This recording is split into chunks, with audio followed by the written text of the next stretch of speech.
Hi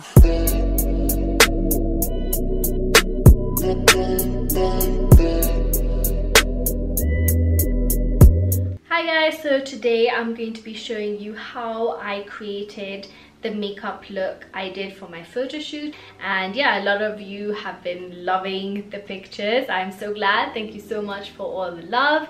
And yeah, a lot of you have asked me what the buffing technique is and a tutorial on the makeup look.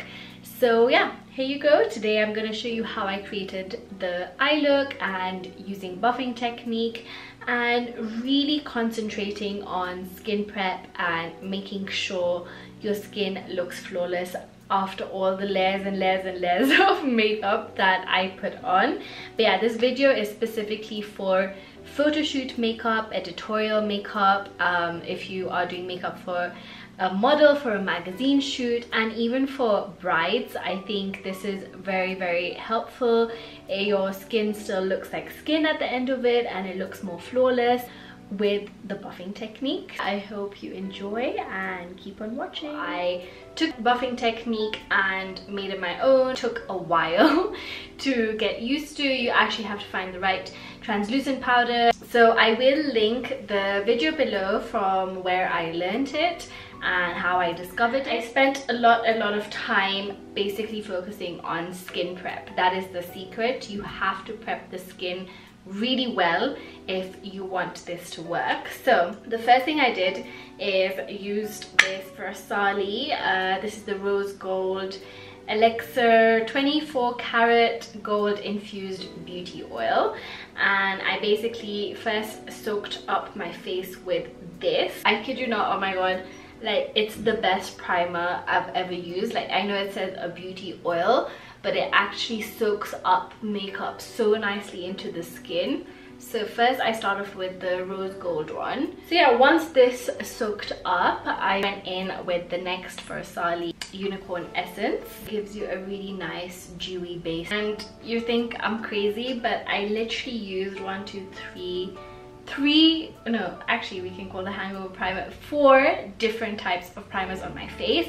I knew it was going to be an outdoor shoot and I knew that it will be a long day shooting. Didn't even top up the whole day. The only thing I did was change my lipstick color and that's about it. Like, I didn't have to touch up anything at all, which is because I used obviously 4 different types of primers.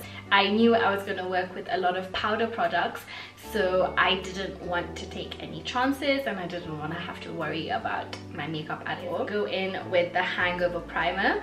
This is by Too Faced Replenishing Face Primer. It is a very hydrating primer. It's just what your skin needs, especially if you do have either combination skin or dry skin, and I was really focusing this under my eyes because I'll be baking a lot under my eyes. Because I didn't want to look too oily, I then started going in with matte primer. One that I started off with is the Fenty Beauty Pro Filter Primer. But I did get my facial literally a few days before the shoot, so I was still very red and I was still very bumpy, so I did then go in with the Benefit Pore Professional Primer, only because it had that blurring effect that I felt my skin needed at that time. But today I don't have that, so I'm not gonna put it, but it is something to keep in mind that as your last stage of the primer, if you do feel like you have a lot of redness, instead of color correcting anywhere, just use a pore blurring primer. I still wanted that glow and I wanted a bronzed up look, so I went in with the MAC Luster Drops in the shade Barbados Girl. Yeah, it just gave me a really nice healthy glow. Some of you are gonna be like, what the hell? But literally I didn't want anything to bud. And sprayed my face with the Hangover 3-in-1 replenishing primer and setting spray. So first I'm gonna go in with the MAC Soft Ochre Pro Long Wear Paint Pot. I'm gonna put a very thin layer across my eyes. The whole, you know, autumn vibe, fall vibe really was my inspiration for this look. So I just used this Huda Beauty Mauve Obsessions palette. So the first shade that I went in with is this shade right here. Spread that across the eye and into the inner corner, and mainly concentrating it on the crease line and the outer corner, and just sort of taking it out a bit. And don't be afraid to bring it all the way out. And myself in so you guys can see. The thing with this palette is that it's really workable. So it does have the pigment, but you know, you can add onto the layers to make it darker to exactly how you want. Bringing it really high up to the brow bone as well. I am going in with this shade right here. So I'm just gonna pack it onto the outer corner first and bring it in to the crease. So I'm kind of just bringing the color towards the center of the lid, since I want everything to blend together. And then with this shade, use a fluffy brush and sort of go all over the lid with it.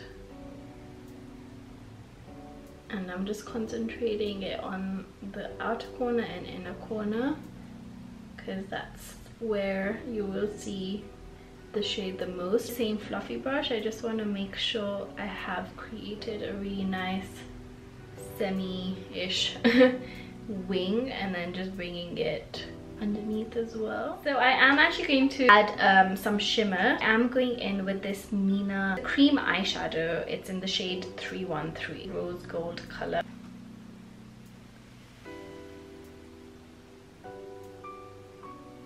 This does dry very quick, so as soon as it hits the skin, just make sure you work it there and then. I'm bringing it to the inner corner as well. So now I'm actually gonna pop on my lashes and put my eyeliner on. I just did a wing eyeliner, but it's totally up to you. So I'm just gonna use a pencil brush, and I'm gonna use a mixture of this color, and this color into each one. I'm just gonna use that to go underneath, and I'm not really if it goes too low down, because we still have to do foundation and concealing, so it will sort of clean it up. I'm bringing it right to each end of the corner. And now I'm going in with the Perversion eyeliner by Urban Decay. I'm just using that to tightline, and now we're going to move on to the base. So I am going to use NARS Natural Radiant Longwear Foundation, and this is in the shade Valencia, and I'm actually going to sheer it down with the Cover FX Illuminating Primer. I'm going to mix it in with this Morphe Y7 brush.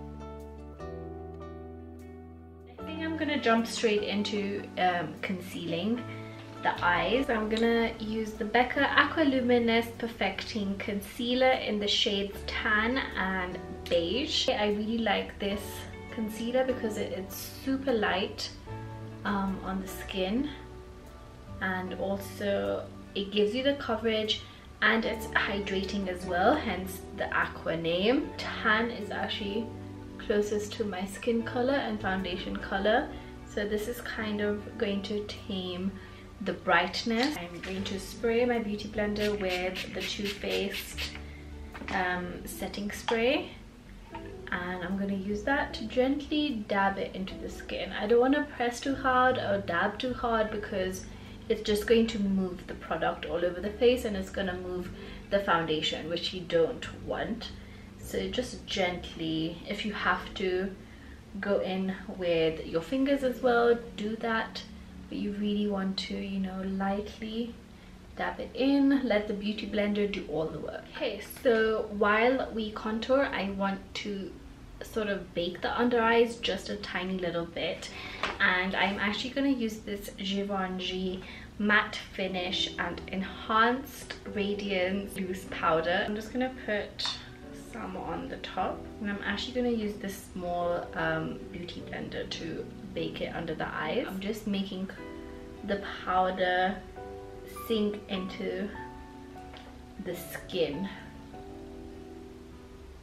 Now for contour, I am using my trusty Chisel Cheeks palette by Barry M. You can tell how much I have used this, and I'm actually going to use a mixture of these two shades. I'm going all out with my contour now. So because for a photo shoot, I feel like you need to do a very heavy contour, a very dark ashy contour, because that's what the camera is going to pick. So you need to, you know, focus on really bronzing up your face to make it look very nice and contoured. So I'm starting off with the temples of my face and coming down to my cheeks, and I'm just buffing that out.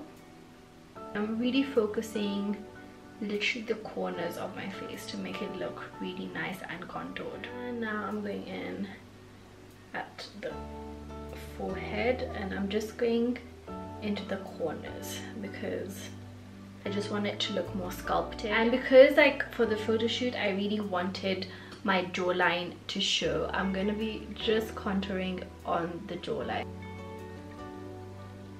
And also because with the buffing effect, the buffing technique, we're actually going to buff out everything on top of all your makeup. So you really shouldn't be shy or too scared to actually really go heavy-handed with the contour, especially because it is going to buff out really nicely at the end of it. So that is why I'm literally going crazy right now with the contour. So now it is time to swipe away the translucent powder with a really fat fluffy powder brush. Actually, this is what I'm also going to use for the buffing technique. So now we're going to go on with blush and highlight.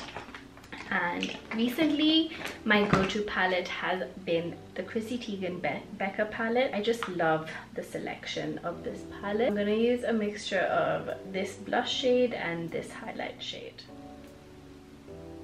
I like how buildable this shade is. I like to put this right in the center, the bridge of my nose, so it creates a really nice blushed look effect. And now for highlight, on top and a C shape from the tip of the cheekbones to the temples of my face and the bridge of my nose and the tip and Cupid's bow, and just above the arch of my brows, under my brow bone with my fingers, just dab it. This is now where we do the buffing technique. Because we have put a lot of powder on already, and I've just moved my hair back, I just want to first, so once we have done that, we'll be using the same translucent powder, the Givenchy one. I've tried other powders. I have tried the one that I usually use, the Makeup Revolution luxury powder, but it leaves me with a very, like, a sort of white haze over my face, whereas this has pink undertones, so it is actually really perfect for my skin tone. And yeah, I would go for a very translucent shade, almost no shade at all, something that you can really buff into your skin and it won't show the color of the powder itself. So I'm going to use a really fluffy brush, so I'm just going to dab some here, remove any excess. So I really want to make sure there's no excess, and then you literally start buffing it into your skin. And I mainly was going over my cheeks because I didn't want the contour lines to be really hard, because I was afraid that everything is just going to be swiped away, but actually it goes really nicely into the skin. And I'm just going in circular motions all over the face and forehead. That's about it. Like, you don't have to go overboard, you can go as little and as much as you want with it, but this is all I'm gonna do. And if you feel like it is a bit powdery in some areas, then I would spray the setting spray all over again, and then just whatever is left on the buffing brush that you used, and then just go over it. So there you go. This is how I did my makeup the day of my photo shoot. And yeah, I hope that, I know that I have used a lot of products, but don't let this scare you and don't let this intimidate you. Work with the products you have, use them in the right steps and in the right ways, and yeah, you'll just always get a flawless look at the end of it. I literally just got gift wrapping paper and kind of stuck that, but I feel like it works well. Do you like this better, or do you like my room setting better? Let me know in the comments below. I hope you enjoyed. Thank you so much for watching. Please give this video a thumbs up and don't forget to subscribe to my channel, and yeah, I'll see you in my next video.